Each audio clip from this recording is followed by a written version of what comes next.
جدھر نظر ڈالو ادھر کالی بدری نظر آئے۔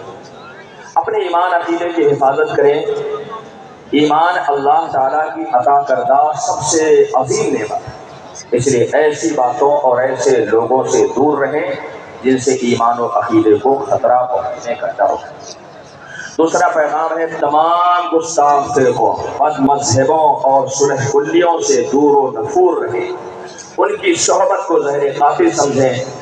اور تیسرا پیغام جو سب سے اہم پیغام، اس وقت بہت سارے گستاخ فرقے روئے زمین پر حشرات الارض کی طرح بکھرے ہوئے، جہاں جائیے ان کی کوئی نہ کوئی جماعت ملی جاتی، مگر فی الحال جو ایک رن کرتا ہوا فرقہ ہے جس کو ہم برننگ ایشو بھی کہہ سکتے ہیں، ایک سلگتا ہوا مسئلہ، وہ ہے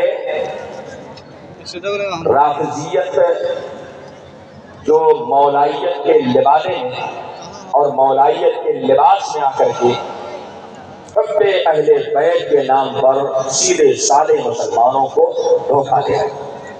اس تعلق سے پیغام ہے عصر حاضر میں اہل سنت کے درمیان محبت اہل بیت کے نام پر رافضیت کو مولائیت کے نام پر پھیلانے کی پوری کوشش جاری ہے۔ صحابہ کرام رضوان اللہ علیہم اجمعین کی عداوت اور ان سے نفرت کا بازار گرم کیا جا رہا ہے، اس لیے خانقاہ نظامیہ کھلے لفظوں میں، مطلب کوئی لچک نہیں، کوئی لیپا پوتی نہیں، کوئی لوچ نہیں، کھلے لفظوں میں یہ اعلان کرتی ہے کہ نبی کریم صلی اللہ علیہ وسلم کے اہل بیت ازواج مطہرات جملہ صحابہ کرام واجب الاحترام ہے، کوئی صحابی کسی نبی سے افضل نہیں ہے، لہذا جو شخص سیدنا حضرت علی کو کسی ایک بھی نبی سے افضل مانے وہ کافر و مرتد ہے، بے شک وہ کافر و مرتد ہے۔ اور اہل سنت کا اجماعی عقیدہ ہے کہ رسولان اعظام اور انبیاء کرام کے بعد کائنات میں سب سے افضل ذات سیدنا حضرت صدیق اکبر رضی اللہ عنہ ہے، بے شک اس سے آپ سب کا اتفاق ہے نا۔ الحمدللہ ہم تمام صحابہ کا احترام کرتے ہیں اور ہم صحابہ میں سب سے افضل کس کو مانتے ہیں؟ حضرت ابو بکر صدیق رضی اللہ عنہ۔ یہی موقف تمام صحابہ کرام، امامین کریمین اور تمام ائمہ مجتہدین اور تمام اولیاء کاملین، کسی صحابی کی توہین و تنقیص کرنا، خصوصاً حضرت امیر معاویہ، حضرت زبیر، حضرت عائشہ رضی اللہ تعالی عنہم پر زبان دراز کرنا رافضیت اور شیعوں کے ایک قدیم گستاخ فرقہ لاعنیہ کا فاسد عقیدہ، لاعنیہ لعنت کرنے والا ایک فرقہ، لطائف اشرفی میں اس فرقے کا ذکر ہے۔ تمام نظامی برادران اس طرح کے عقیدے سے دور رہیں۔ موجودہ وقت میں ارتداد کا فتنہ بڑی تیزی سے پاؤں پھیلا ہے، بڑی تیزی کے ساتھ مسلمان نوجوان بچے اور بچیاں مرتد ہو رہے ہیں، ایک بہت بڑا مسئلہ ہے۔ آپ روزانہ اخبارات میں پڑھتے ہوں گے کہ فلاں علاقے میں اتنے لوگ مرتد ہو گئے، سارے ایمان سے خارج ہو کر کے وہ کفر میں چلے گئے۔ اس طرح سے ارتداد کا ایک طوفان ہے۔ آپ سبھی حضرات سے گزارش ہے کہ اپنے اولاد کی صحیح تربیت کریں۔ صحیح تربیت کا مطلب یہ ہے کہ انہیں دینیات کی تعلیم دیں۔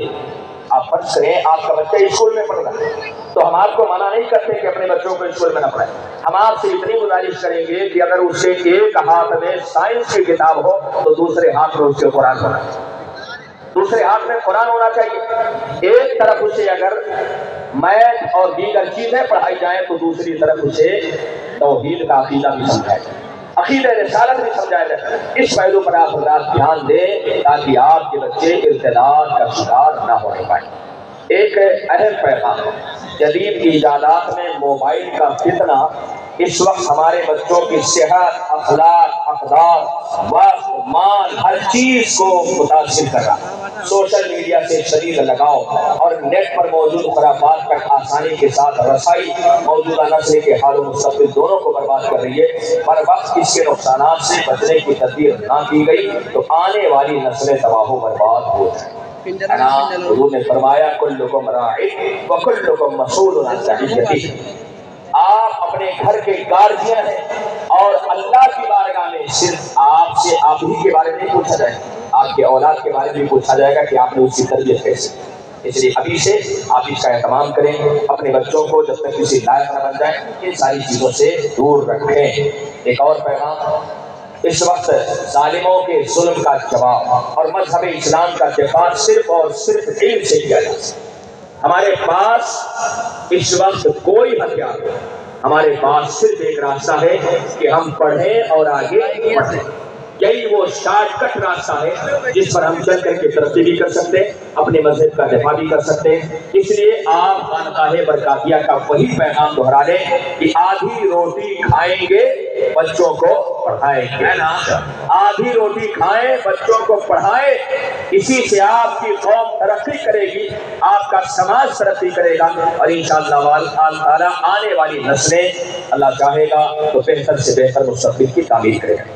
ایک آخری بات میں آپ سے عرض کر دوں، ایمان عقیدے کی صحت کے شرط کے ساتھ آپس میں اتحاد کو فروغ دیں، مساجد و مدارس کو لے کر کے گروپ بندی نہ کریں۔